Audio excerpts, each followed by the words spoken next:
Paul Gauci. You know, the thing that I really appreciate, you know, I love God because he doesn't miss anything. He gave me, I have two properties that I'm doing this on. This one here, the ground is clay and rock. It would be impossible to farm. It would be considered from the agricultural point of view as marginal soil. The other place I have is 80% rock, totally gravel pit. You couldn't possibly till it. You couldn't possibly cultivate it. And in both of those places, I'm experiencing the most incredible, beautiful gardens. And what I love about God is that he is not challenged by anything. He is God. And clay and rock do not concern him. He just has the capacity to turn it all around. And I find that anything that comes in contact with God gets changed, including clay and rock. And I love that. It's just such a beautiful illustration of who he is, you know. And it's just so awesome to take people and take them back and show them my incredible ground. You can't even break with a pick.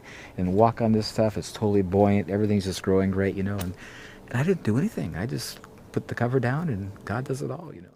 This thing that God has created, he shows his magnanimous, awesome, giving, generous nature.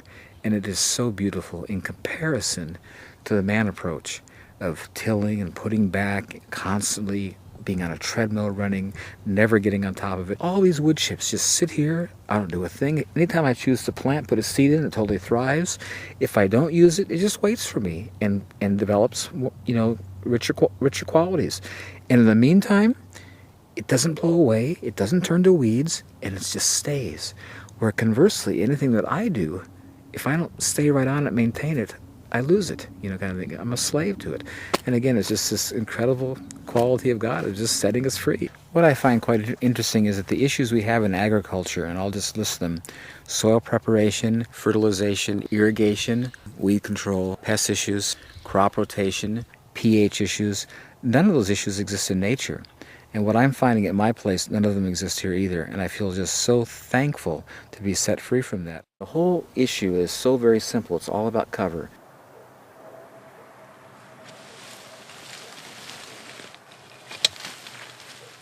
Nowhere in nature where man has not been do you ever see exposed dirt. That only happens when man comes and takes the cover. Everywhere in nature where man has not been, it's either covered with needles and leaves or grasses, but the ground is covered. And the reason is because the ground is a living organism. And as all living organisms, such as ourselves, we have skin to protect us. The animals have fur. Fish have scales. Birds have feathers. And the soil is a living organism. And God has designed it and made it so it's always covered with something. And when you take the cover off, it becomes vulnerable and it gets lost. And this is the thing that amazes me about us as intelligent human beings, how we don't see it, because we've been experiencing it for thousands of years in a negative way. We're all around us, all through creation. Everything's just growing beautifully with no work. And we work hard to fail. Whatever organic, natural thing you have at your disposal, it will work. And I've used everything from straw, grass clippings, leaves, animal manures, rocks. But having used them all, I come back to wood chips and I see where it's been for a while and what it's done.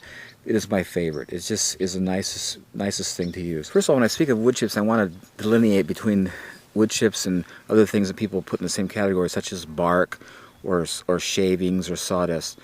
Wood chips, when I say wood chips, I'm referring to branches that have been chipped. Branches of trees, which is about 90% needles and leaves, that have gone through a chipper or a tub grinder. You want to get it from the source, you know, either a tree service or someplace who has a good amount of it, and because the bag's just too small and too expensive. So whatever you have to cover the ground with, any organic material, and if you don't have anything but rocks, it all works. It's all about covering, and if you get it covered, believe me, God will do the rest. And you'll be blessed. And see, listen, everything that God created, I believe, is sweet. Very sweet. It was very sweet. You know, when it's growing in soil that has minerals. This is key. Things that grow fast are sweet and tender. Things that grow slow are tough and bitter. And I tell you, I've come to the place where I don't do anything anymore without asking God. It's just, he is so amazing, and he's just such an incredible resource. And I find that he really loves talking to us. He loves to share. He's an incredible artist. He's very proud of his artwork, and he loves to talk about it. And I just get so blessed, you know, to be part of it, and just feel, you know, so thankful that I can share with other people, you know. And like I was just sharing the other day, is that so I get people coming here through the summer at least, you know, 2-3 times a week. Groups anywhere from 1 to, there's been as many as, you know, 430 out here.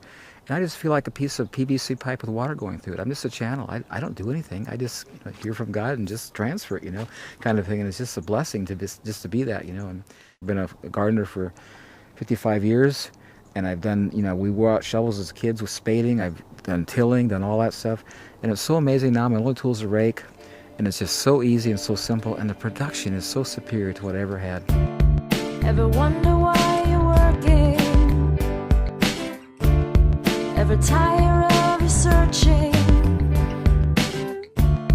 Oh, there's gotta be a better way. So you lift your hands up and pray.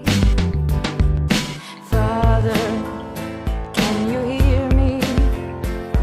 I'm listening to you now. I'm ready to trust you, to lead and guide me somehow. The creator of the universe concerns himself with me.